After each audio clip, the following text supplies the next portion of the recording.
Everyone, welcome back again to my channel. Today we are here in Agusan River. So makita nato diri guys nga mao na ni ang latest update sa Agusan River, ang water level. So before last week katong akong gipost nga video, taas-taas ang tubig. But karon ni ubos-ubos na siya.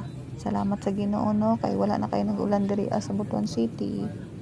Sa last part ani nga video is makita nato ang kung unsa kataas ang water level sa Agusan River diri sa Butuan City. Makita na nato sa last part. So please see the full video. Thank you.